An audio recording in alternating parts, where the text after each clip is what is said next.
Ashpa, c'est un rap.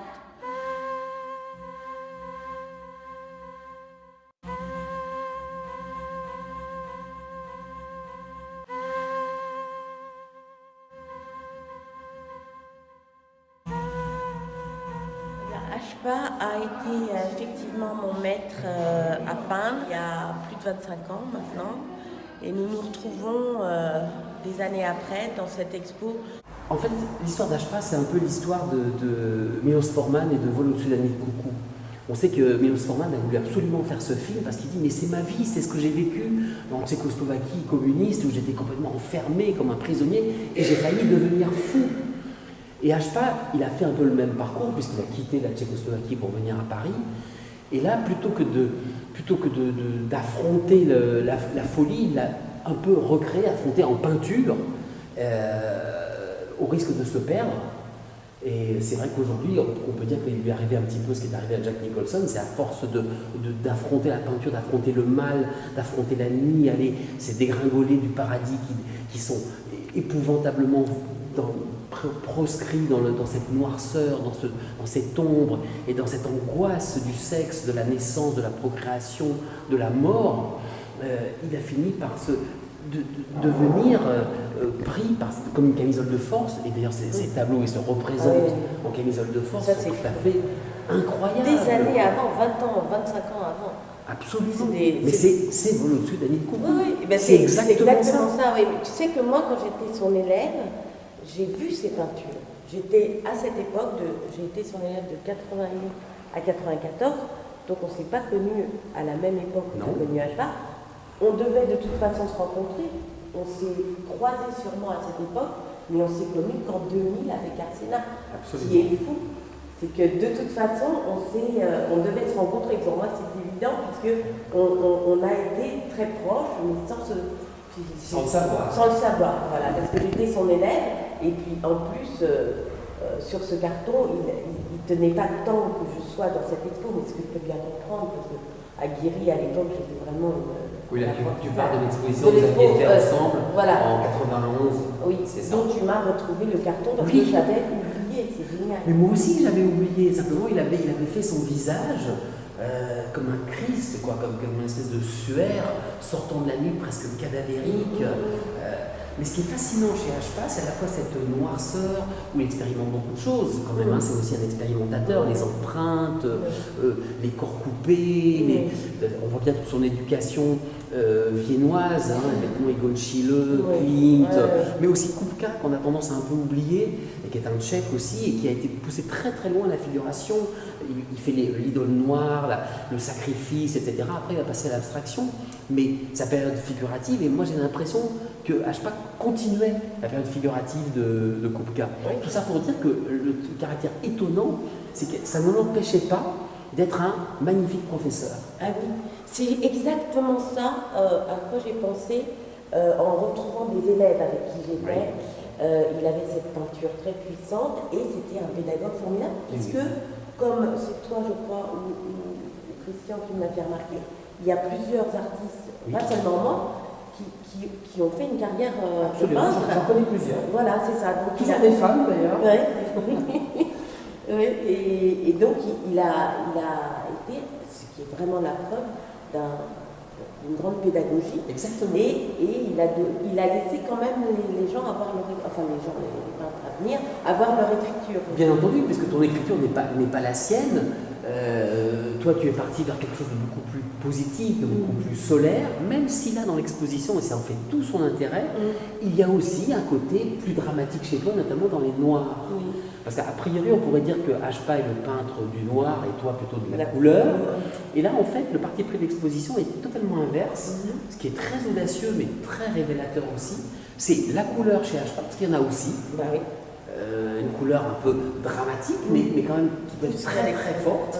Et chez toi, justement, les noirs, qui tout d'un coup, des noirs qui sont souvent avec des techniques justement d'empreinte, de repassage, de froisser, de scarifier, et que tout d'un coup, on voit aussi que cet aspect existe aussi chez toi, évidemment différent, mais aussi les corps coupés, pas de tête, pas tous les membres, etc.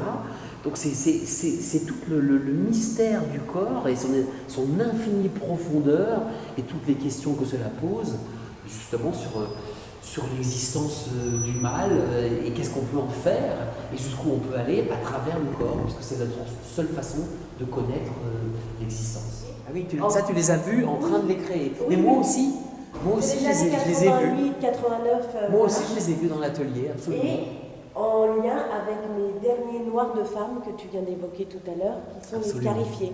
Oui. Ce sont aussi des chrysalides. C'est aussi, on pourrait penser qu'il pourrait sortir un papillon de cela. Il y a deux versions. Voilà, il y a deux versions. Positives. Il y a deux versions. Mais quand même, aujourd'hui, par rapport à l'enfermement réel dans lequel il est en train de tomber, ça il était prémonitoire. Ah ben c'est totalement prémonitoire. Ouais. Donc c'est vrai que Volodymyr beaucoup, c'est exactement ce qui lui est arrivé. Il s'est lobotomisé lui-même. Ouais. C'est absolument terrifiant. Mais avec une espèce de lucidité qu'il a déjà. Comme s'il savait qu'il allait arrêter de peindre et s'enfermer lui-même. Ce sont des œuvres bouleversantes, à mon avis. Et puis d'une technique tout à fait audacieuse, parce que là, ça va même plus loin que Bacon. Là, le corps devient une espèce d'embryon. Tu vois, la chrysalide, l'embryon aussi, des choses qui sont à la fois de la naissance et de la mort, quoi, et de la fin. C'est l'univers qui devient scarifié, qui devient blessé. Et c'est vrai, c'est cette confrontation qui n'en est pas une, enfin qui est une mise en relation, voilà, mais pas l'un ne descend pas de l'autre, mais il y a un rapport qui est tout à fait passionnant, là, notamment dans la forme et dans le caractère un petit peu novateur de cette forme. Il y a une trentaine d'années, j'étais un peu plus jeune qu'aujourd'hui, même une quarantaine d'années, et j'étais plongé dans la peinture symboliste. Je venais de faire un 3e cycle sur cette peinture. Et un jour, par hasard, dans une revue d'art, je tombe sur la reproduction d'une œuvre de Hashpa, il y a une quarantaine d'années. Et là, un choc. Je me demandais comment on pouvait aller si loin dans la brûlure de l'étendue, dans le surgissement d'un corps pris en étau.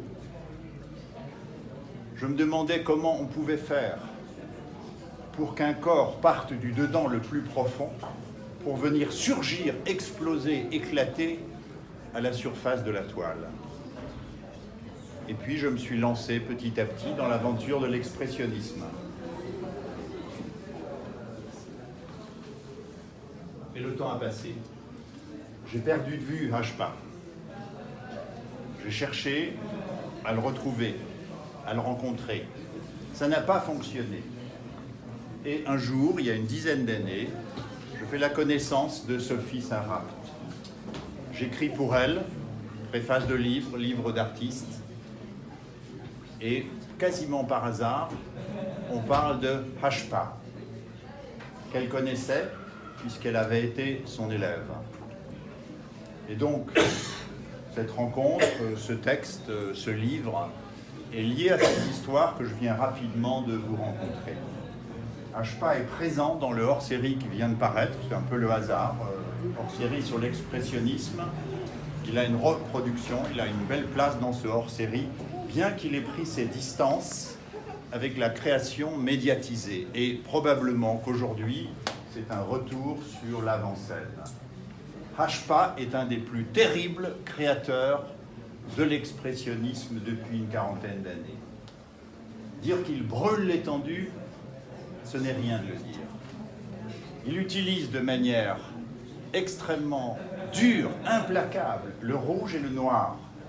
Le rouge et le noir des profondeurs corporelles. Le jour et le noir de la tension tragique.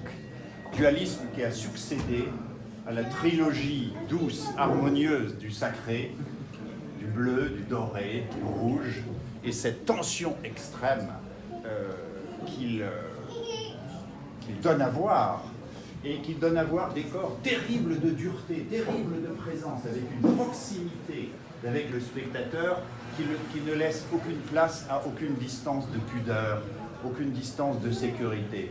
On est confronté à un corps surgissant d'une extrême présence et la surface de ce corps est hésitante entre le dehors et le dedans. Le dedans du corps vient affleurer à la surface du corps, crûment et durement sexué chez Ashpa. Dure présence, implacable présence, parmi les plus fortes qu'on puisse voir depuis quelques décades. Un art durement refermé sur lui-même. Une vie ne suffit pas à épuiser une direction.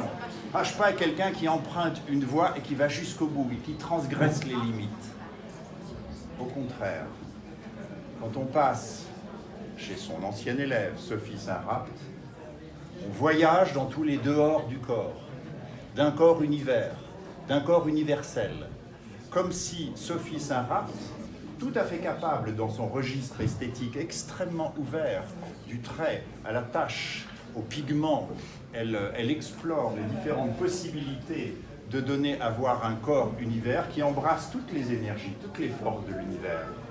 C'est un voyage sans fin que celui que propose Sophie Saint-Rapt, avec une ouverture extrême, alors qu'au contraire, chez Ashpa, il y a une tension, un enfermement, du coup une sorte d'explosion arrêtée, alors que chez Sophie Saint-Rapt, on a affaire à un voyage sans fin, aventureux, en partie hasardeux, où le geste de hasard, où le geste affirmé se conjugue et s'étreigne. Elle donne à voir ces formes féminines, femelles, animales, dans une sorte d'ensemble archaïque, éternisant. Je rappelle qu'à notre époque de difficultés de relations du masculin et du féminin, les divinités d'avant-hier étaient toutes des divinités féminines, femelles. Ce n'est que lorsque l'évolution des religions a masculinisé les religions et a un petit peu écarté. Alors, il n'est pas impossible que les divinités, les corps divinisés, sacralisés que crée Sophie Saint-Rapt ont quelque chose d'intemporel et de subtilement divinisé. Merci.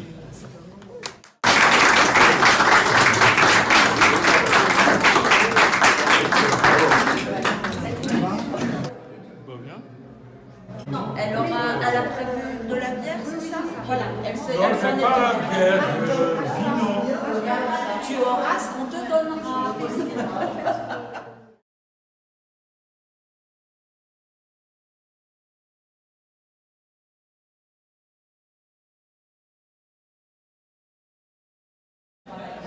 Buongiorno signorina. Qu'est-ce qu'on a à boire?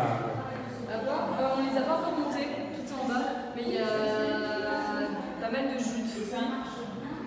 Là, le tableau en face, ça et ça, c'est moi, c'est de là. Et si vous me fournissez.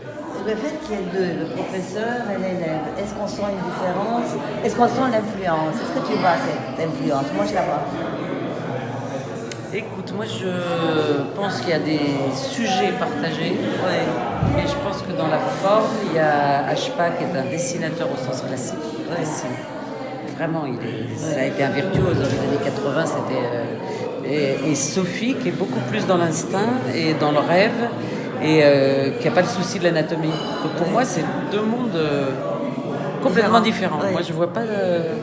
Alors les sujets les rapprochent parce que l'accrochage est génial, et ils ont fait des côte à côte, le sexe, le sein, la bouche, mais c'est carambolage de Jean-Hubert Martin. Mais pour moi, non, c'est deux mondes. Ce qui est beau, c'est l'amour de Sophie pour son prof.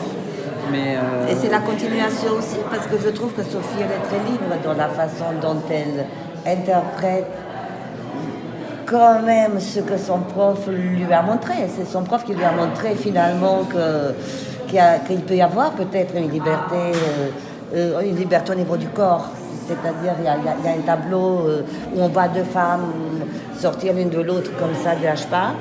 Et il lui a montré aussi, je crois, la route vers cette liberté qu'elle a prise. Est-ce qu'elle ne l'avait pas déjà prise avant à titre personnel, dans la performance, pas dans le dessin, mais dans la performance? Oui, mais sûrement, mais je veux dire, je parle juste de l'œuvre là comme ça, parce que l'idée m'est venue quand même, on voit quand même qu'un maître n'est pas inutile. Non, le rapport au monde n'est pas le même. Lui, il est pétri de culture classique, il a le souci de la vérité, et il a la conscience du tabou, alors qu'elle est dans l'instinct, dans la liberté, dans la provocation, je pense. Lui, je le sens dans le tabou et elle, je la sens dans la provocation. Et lui, il est dans le drame romantique et elle est dans la pétulance et la joie, quoi. Enfin, pour moi, c'est un œuvre joyeux. C'est pour ça que moi, ce que j'aime chez Sophie, c'est ses gravures.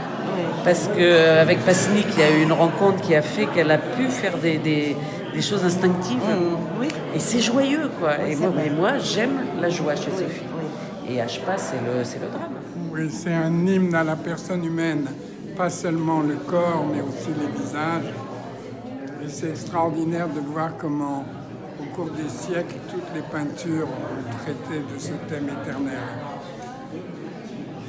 Je viens juste de terminer un article sur Fujita. Et j'étais très étonné de la façon qu'il avait de traiter les corps féminins. Chacun le fait avec sa culture et son histoire. Mais je suis frappé par le lien qu'il y a entre le travail de Sophie et celui de son maître à peindre. À 20 ans d'intervalle, c'est très très... Donc, je te présente Catherine Belkobja, que j'ai connue par Pascal, dans le monde du cinéma, et qui est venue dîner à la maison déjà hier soir avec un magnifique gâteau. Et là, elle en a refait un que je vais photographier comme hier, parce qu'il est trop beau, érotica. Il a un souffert du voyage, voilà. Je me régale. Cette explosion de féminité, d'érotisme, de jubilation, d'impudeur. Voilà, c'est un joli feu d'artifice et je me régale.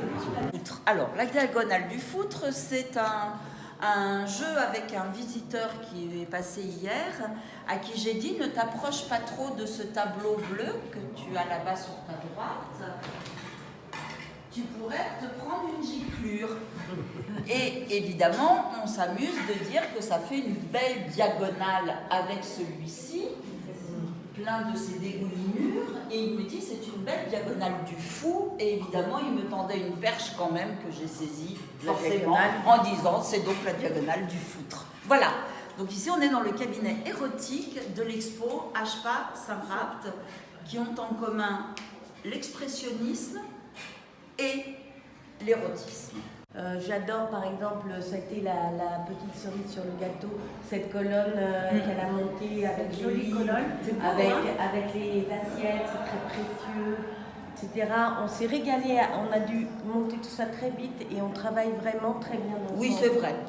Voilà. Et Edwige Cabello, qui est une amie de très longue date, qui avait écrit en 89 un texte sur Ashpa, qu'elle retrouve ce soir, et qui est dans le catalogue. Livre. Dans le livre. Pas un catalogue. Dans le livre. Ceci n'est pas un catalogue. Et je veux dire que je vois depuis très longtemps des expositions de Sophie, mais celle-là, j'avoue qu'elle est au sommet. De leur côté, elle a eu envie de monter une exposition en regard, en duo avec lui, pour lui rendre une forme d'hommage. Et assez naturellement, j'ai envie de dire, elle m'a proposé de m'occuper de la gestion de l'exposition, de la communication, l'organisation et de la réalisation du catalogue qui est très vite devenu un livre, donc le livre de l'expo qui s'appelle Corps à corps, dans lequel on retrouve le parti pris de la scénographie, à savoir faire dialoguer les œuvres des uns avec celles de l'autre, enfin de l'un avec celles de l'autre, et de les mettre en regard et en vis-à-vis pour montrer peut-être les deux bouts de ce que peut être l'expressionnisme, d'un côté très sombre et très noir pour Ashpa, et en face l'expressionnisme plein de vie, de joie et de lumière de Sophie, qui paradoxalement est incarné par le noir, puisqu'on a montré de Sophie ici que des œuvres au fusain ou à l'encre noire, réservant la couleur pour Ashpa, qui lui sera la partie sombre de l'histoire. Et on s'est rendu compte que ces dialogues fonctionnaient particulièrement bien pour l'un comme pour l'autre. Une belle promiscuité, je dirais, dans tous les sens du terme. Tu vois, là c'est pareil, je trouvais que ça marchait bien ça.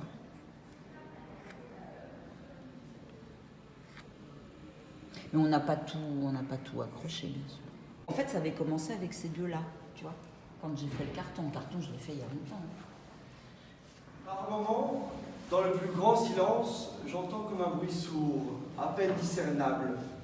Et je me demande si ce ne serait pas le temps qui frappe contre quelque chose qui me résiste et dont je ne sais rien. Un élève et son maître, ça parle, ça fait pousser, ça fuit l'art dans tous les sens. Et lorsque la parole fut inscrite pour la première fois sur la pierre, vous aviez tout le temps d'avoir tout mon temps. Toutes les expressions de mon corps et de ma voix sont aujourd'hui là pour faire offrande à votre seuil accordé. Nous sommes toujours l'Orient de l'autre. Ashpa, Sophie, ne pas nommer les choses, ce serait raturer les choses. Plutôt regarder depuis la terre la plus étrangère, c'est-à-dire le corps d'un homme clair, le corps d'une femme mouillée de chair, l'expression littérale, ma soumission à la couleur et à la ligne, le rouge maintenant, le bleu au creux du ciel, l'or du soir, la lumière dans le tableau agite ma bouche et produit le poème. Ashpa, pour qui l'horizon n'est rien, en son centre rejeté, il s'est peint, comme moi je me peins. Sauf que moi je me barbouille la gueule pour être incognito. Lui c'est plutôt du dur rail, du bien dur, du sexe bien dur qui vient le matin, qui va le soir, qui se présente et qui crève l'œil, et à l'heure promise rattache le vin qu'il boit à son essence, la couleur noirâtre de la grappe de raisin. J'ai appris il y a bien longtemps à faire de ma vie une cérémonie bien trop pure. Alors ici, avec vous, avec les dessins et les tableaux, les livres et les sexes dressés, je fais extraction de la pierre de folie. Le sexe, c'est la folie. Ashpa est arrêté, et il est arrêté d'une manière si absolue qu'il semble être assis. Il boit trop pour être là, Ashpa. Et de même, je bois aussi beaucoup trop pour être là devant vous, car je suis terrifié. Depuis que maman figure dans un tableau, et que papa m'enferme dans la chambre de pierre, cette pierre qui attend l'eau pour engendrer son or. Mon père veut que je baigne son corps. Qui choisir ici? La comtesse sanglante ou le pape immodéré? Mon père, ma mère, Ashpa, Sophie. Écoutez, un oiseau se tait et c'est tant mieux. Tout le monde se sait traverser, tout le monde se sait habiter par qui c'est quoi, qui est peut-être aussi nous-mêmes. Ce que je veux dire, c'est que les tableaux sont retournés comme des parois, toujours, pas d'exception. Et je vis pour la poésie. Et la poésie est la chose la plus importante au monde. Et vivre pour l'œil de la poésie est magique. Je parle de cet organe qui nous noue directement à la nudité de tout corps. Cet œil, ce berger faisant paisser ses riens. Car on ne voit jamais rien que des corps, et des corps simplement nus. Et nous, et hommes, et bœufs, et points à la ligne. Maintes fois j'ai cru en ma nudité, en mes poèmes, mais rien, non, rien. Je suis juste fou. Lorsque l'angoisse s'en va, la paranoïa vient. C'est très très curieux. C'est que tout est miroir, tout recèle notre propre vide. Lorsqu'on se réveille le matin et qu'on se voit nu dans la glace, nous sommes soumis à notre corps, dévoilés comme un tableau se dresse ou de l'intérieur déplace. Une terre aride et vraie, un corps. Dans l'œil, dans l'oreille, dans le tableau et dans le poème, je regarde les œuvres d'Ashpa comme les chansons pleines d'espoir de l'aube. Du corps à l'aube se soulève toute sa force devant la paroi. Je n'ai plus besoin de boire, je ne veux plus boire, Ashpa. Je ne veux plus. Je sais maintenant que boire avant une lecture, ça ne sert à rien. Car je suis moi-même aussi nu qu'une pierre, aussi nu que toi. Je suis nu et accordé à mon poème, lorsque je prie, lorsque j'écris, lorsque j'écrase la mousse de la forêt sous moi. Pourtant, quand l'angoisse vient, la ferveur se dévoile. On est artiste ou on ne l'est pas. La différence se joue dans l'accès à la nudité. Je suis revenu à la galerie pour écrire ce texte. Il y a un vagin derrière moi. Le tableau m'enveloppe. Et j'accorde pour un moment au tableau le pouvoir de me retourner moi-même, jusqu'à l'origine d'un couteau glissant sur ma peau. Les vois-tu se glisser par interstices pour te guider et t'accompagner dans l'épaisse forêt du corps? Je vois un homme détruit par sa propre erreur. Et une comtesse sanglante. Je palpite à vous dire, j'ose vous dire que je n'y comprends rien. D'esprit, à synapse, à main, à couleur, à pinceau, puis tout revenu au sexe, puisque rien n'a de sens sinon le sexe des poètes. Rien ne peut atteindre ce sentiment d'urgence que la pomme a à vouloir engendrer d'autres pommes par ses pépins. Comme les nuages voguent vers une autre masse d'autres nuages pour se serrer un peu plus les uns les autres. Allez viens, Ashpa. Ton erreur de n'avoir commis aucune erreur, la pire de toutes. Et Baudelaire, fruit pur de tout outrage et vierge de gerçure, dont la chair lisse et ferme appelait les morsures. Et il peint Ashpa, et il apprend au fou, et il dicte, et il appelle son instinct. Ils nous ont soufflé à deux, ils nous ont empalés à deux, ils nous ont fouillés avec ardeur au plus profond de notre chair, et ils ont trouvé le clitoris hérissé de minuit. C'est que j'essaye d'approcher une vérité, et je la repousse, n'étant pas satisfait de son rayonnement. Alors, je terminerai le poème en pensant à Sarah et au sexe de ce soir, en m'envolant encore une fois vers son corps nu, cette terre la plus étrangère. Merci. Bravo le poème.